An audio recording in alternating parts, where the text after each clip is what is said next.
weapons. What we're looking at today is the top pistol, one of the top pistols on the market. It's the H&K VP9 and VP40. The VP9 is a gun I've had for probably going on about not quite a year.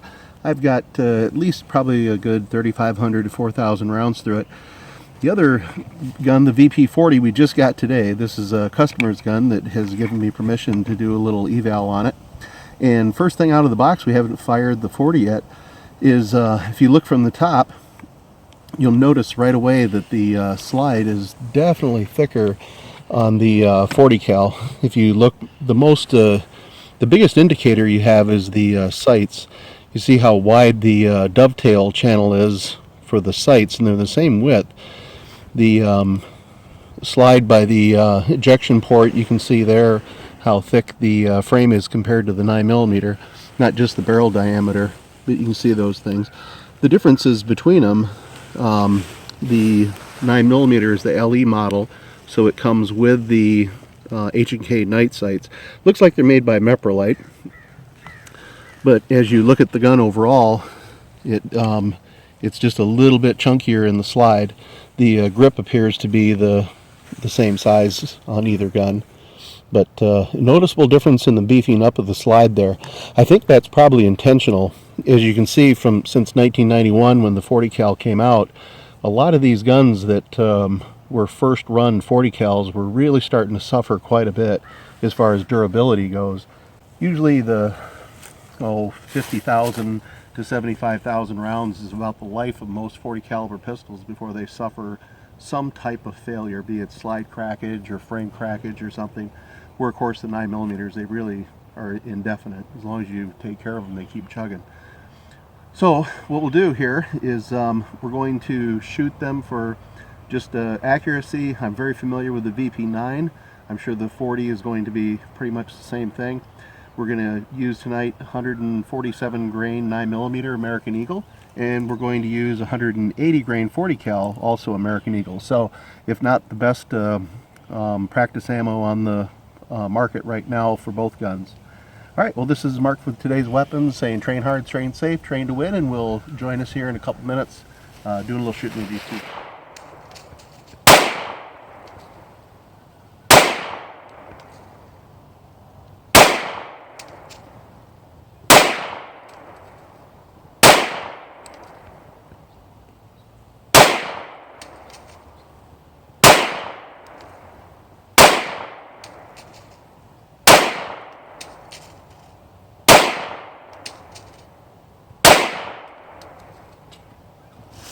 Definitely more snap than the 9mm with the 180 grain bullets.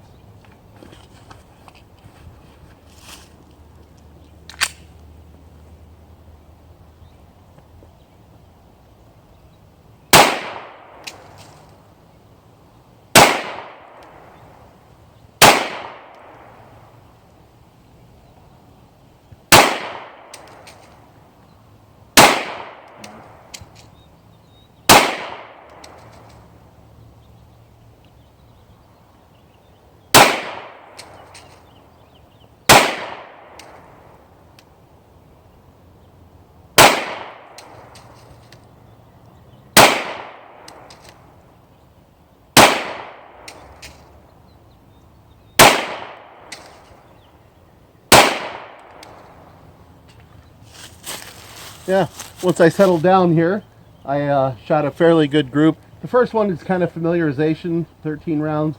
I kind of scattered the other 6, and then the last 7 rounds, it did a nice tight group. Definitely more felt recoil with the 180 grain 40 cal out of this gun versus the VP9 and 9mm. Even with the heavier slide and everything to slow that down, it would you're going to feel a little more recoil impulse with the 40 cal. Not unfamiliar with the 40 at all. It's my duty caliber, as it was pretty much throughout all of law enforcement. Even as we speak now, the switch is going to 9mm because there's no ballistic advantage to the 40 cal, but the 40 is still a good round. So, alright, we're going to do some shot-to-shot recovery time over here with the steel plates, just kind of get an idea of how we ring it out. how it feels. All right, Mark with today's weapons. Again, we're just getting familiar with the 40 cal here in the VP40. Very familiar with the VP9. I can definitely tell already just in shooting for accuracy, just kind of getting the feel of the gun. Very familiar frame, everything is the same size. The slide definitely is thicker. So the gun weighs, I think, a couple ounces more.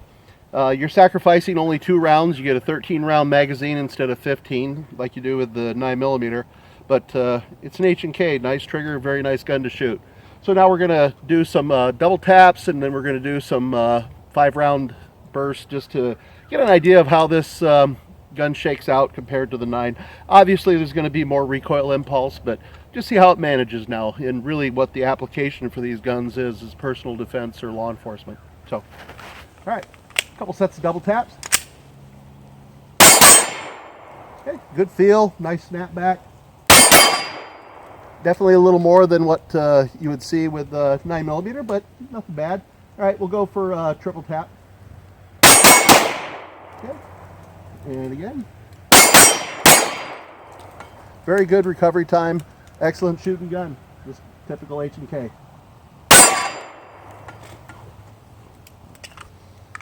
Not going to drop the mags into the sand. Not my gun. Okay, 5-round burst. Okay, good feel. Nice, good feeling gun. Just all around very nice. Okay, again, you got to muscle it a little bit more because it's 40 cal, but other than that, it feels good. Okay. Very good sequence. 5 rounds controllable at this distance, about 7 yards. Typical, probably a longer engagement than most personal defense scenarios, but more than capable of keeping the rounds on target. So, all right, we're going to shake the 9mm a little bit here, just see how that feels in a direct comparison. Go from there. This is the VP9. This will be 147 grain American Eagle. We were shooting 180 grain American Eagle out of the VP40. So again, we'll do some double taps and then work it up from there. Yeah, definitely tell the difference between 9 and 40. Yeah, it's you just save that little bit of recoil. You notice with the Glock, it's a little less muzzle rise with the Glock because of that new RSA assembly, the recoil spring assembly. So, all right, let's do some triple taps. Okay. Very good recovery time. Okay. Hit the top of the head, hit the top of the bank. All right. Very nice, very easy to control that 9mm. That's where it really shines when you're doing those multiple shot engagements. You just have a little bit quicker gun. That's just a matter of fact. Okay. Yeah, it's just easier to make that 9mm sing. So, and 3-shot drill.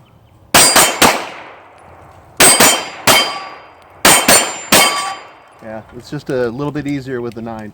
The gun doesn't snap as much, comes back down, settles in, and just pleasurable gun to shoot. Okay, we're clear. This is Mark with today's weapons, saying train hard, train safe, train to win. And as always, H&K, you cannot go wrong. Glock, Smith & Wesson, there's a lot of fantastic guns out there.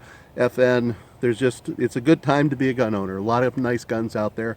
The H&K VP9 and the VP40 are definitely 2 of the top tier guns. Again, this is Mark with today's weapons, saying train hard, train safe, train to win.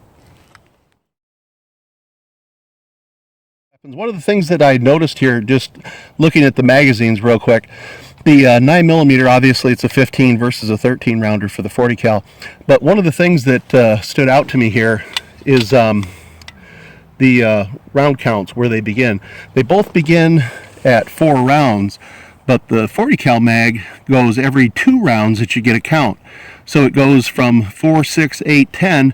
Then you don't get a round count again until you jump up to 13, where the 9mm starts at 4 and it gives you every round count all the way to the full 15.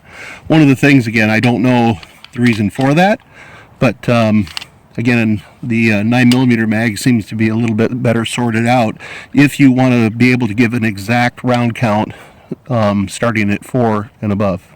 So again, just something to look at.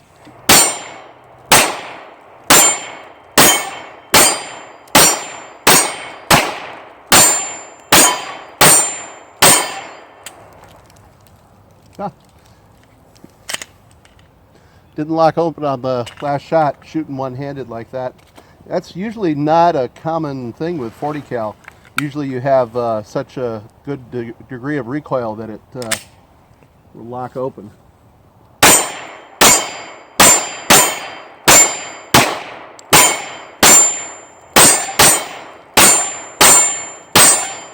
There we go. I'll try that mag again just to see where it shakes out at.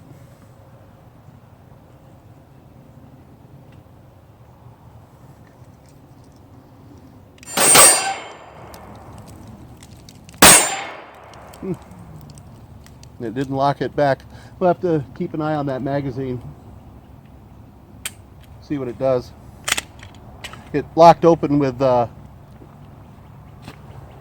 when we were shooting two-handed, so now this stuff, it should lock open. That other stuff was 180 grain. This is 165 grain. All right, this is going to be a little bit hotter ammo. This is the 165 grain Ranger bonded. Definitely cooking out of there at 1150-ish plus. It's pretty high velocity round. So yeah, give it a couple double taps here. Oh yeah, definitely a little more. All right, and then one-handed with that mag, and we had it locked. So it definitely with recoil it stayed open. So it's maybe the lighter 180s didn't work quite as well, but definitely the 165s worked just fine. So this is Mark with Today's Weapons saying train hard, train safe, and train to win. Thanks for watching. This is Mark with Today's Weapons and the Kent County Conservation League. We have a blade tech for the VP9, and as I suspected, the 40 cal being much thicker, it won't fit into the holster. So as you can see, it's definitely too wide. It won't fit in there where the 9mm fits perfectly, because that's what it's designed for. So when you if you do select the VP40 as your H&K of choice, you definitely want to make sure that you are holster specific with that gun. Just thought I'd let you know. This is Mark with Today's Weapons saying train hard, train safe, train to win.